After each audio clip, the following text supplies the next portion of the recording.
Assalamualaikum warahmatullahi wabarakatuh. Perkenalkan, nama saya Agus Syarul Erlanda. Di sini saya akan menjelaskan terkait tentang perencanaan korban massal. Baik, yang pertama saya akan menjelaskan korban massal adalah akibat dari terjadinya suatu kejadian dengan jumlah relatif banyak karena sebab yang sama dan perlu mendapatkan pertolongan kesehatan dengan segera. Nah, yang selanjutnya yaitu sistem penanganan korban massal. Dalam sistem ini terdapat menjadi tiga ya. Yang pertama, pentata laksanaan bencana korban massal. Yang pertama, pencarian dan penyelamatan tim SAR dapat berupa melokalisasi korban, memindahkan korban dari daerah berbahaya ke tempat pengumpulan atau penampungan jika diperlukan. Lalu selanjutnya, memeriksa status kesehatan korban, bisa disebut sebagai triase di tempat kejadian.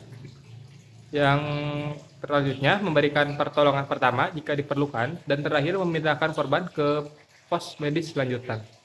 Nah, dalam pelaksanaan itu yang kedua, perawatan di lapangan dapat berupa triase, pertolongan pertama, dan juga pos medis lanjutan.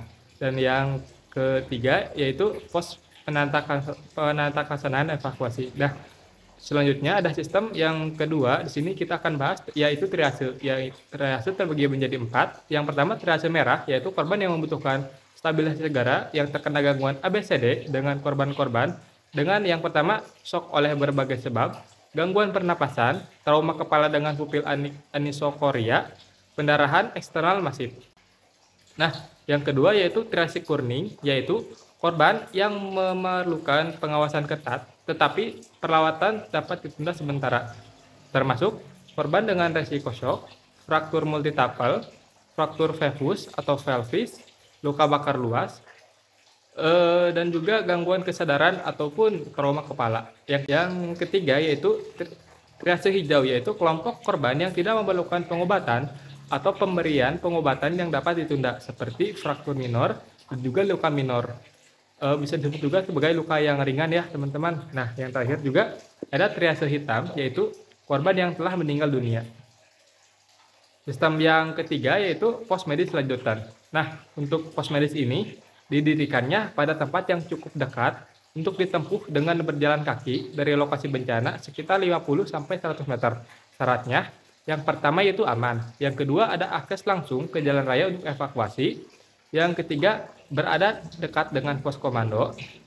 Dan yang keempat yaitu berada dalam radio komunikasi. Nah, untuk pos medis ini mempunyai fungsi lanjutan yang disingkat menjadi 3T. Ya, yang pertama itu adalah take atau label, treat atau rawat, dan transfer ataupun evakuasi. Nah, dan juga di sini ada tabel yang berupa pos evakuasi yang terbagi menjadi 4 triase. Yang pertama triase merah, kuning, hijau, dan hitam. Nah, untuk jalur area triasenya terbagi menjadi 2, itu triase akut dan juga non akut. Nah, kalau misalkan yang merah tuh triase yang paling parah ya teman-teman, dan juga terdapat jalur keluar masuk seperti triase kuning, karena triase kuning tuh bisa jadi ke triase merah dan juga sebaliknya. Nah, sedangkan kalau misalkan triase hitam itu jalurnya hanya ke dalam aja, nggak bisa keluar ke jalur evakuasi, karena korban yang masuk ke triase hitam itu korban yang sudah meninggal, dan nantinya untuk korban tersebut akan dikembalikan ke keluarga. Nah, sekian presentasi dari saya. Mohon maaf dari segala kekurangannya. Wabillahi taufiq wal hidayah. Wassalamualaikum warahmatullahi wabarakatuh.